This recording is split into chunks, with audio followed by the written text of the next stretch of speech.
L'an moins, partie 4. Quand on sait que l'extrême majorité des conversations tournent autour de soi, on est subjugué par l'ampleur des qualificatifs qu'on s'adjuge. Il y a du bon à vivre dans une certaine intimité.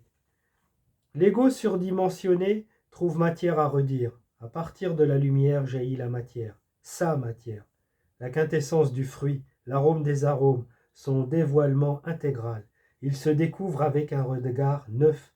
S'astiquant le nombril, le fuselage à l'air, le glacier témoigne de son expérience de soi, en fondant sous les sollicitations. Son intérieur se dévoile, il enlève le voile. Prise dans un maelstrom de révélations pures, la mise à nu développe une seconde peau. Être à poil, se mettre à poil, ajoute à l'ensemble du discours une épaisseur de plus.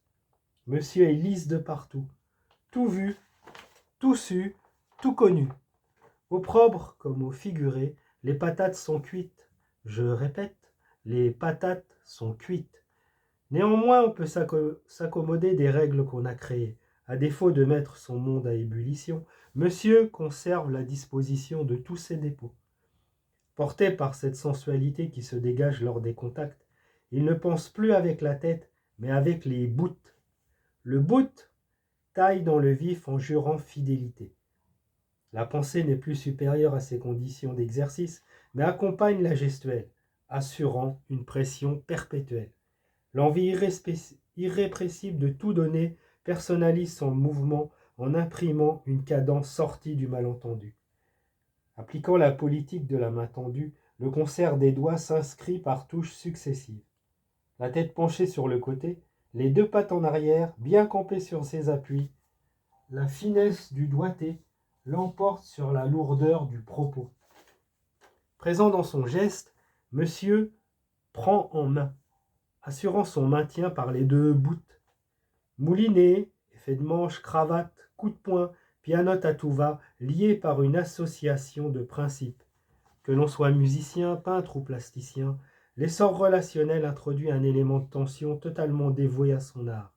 Le principe est remarquable, un rien décontracté.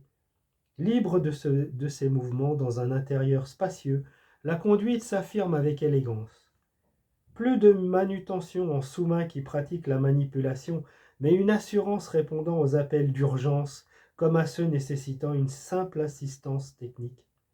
De quoi toucher, être touché, et botter en touche le moment venu. D'ailleurs, les études d'impact l'ont bien démontré.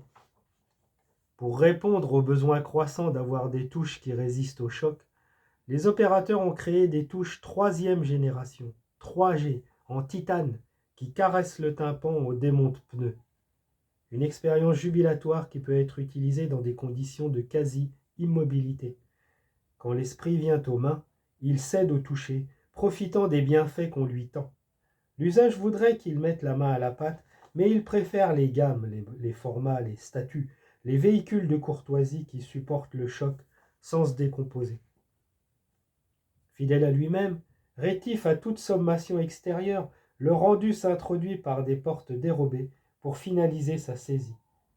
Se défendant amèrement d'outrager sa moitié pour se défouler du manque de considération qu'on lui tend, notre monôme s'immisce contre toute tentative de récupération en inondant son compte Twitter de messages de soutien. Respect et modestie obligent, cet affichage volontaire relève d'une contre-offensive courant à sa perte.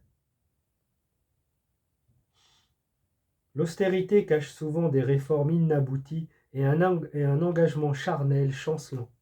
La présence d'items non référencés dans le cahier des charges provoque levée de bouclier et extinction de voix.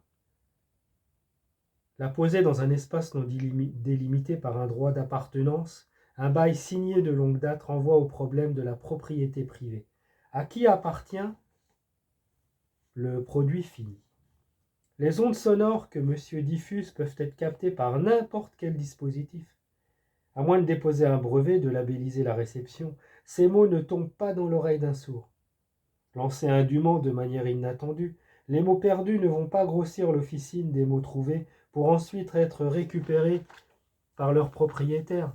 Ils inondent le réseau des écoutants en excitant leurs tympans.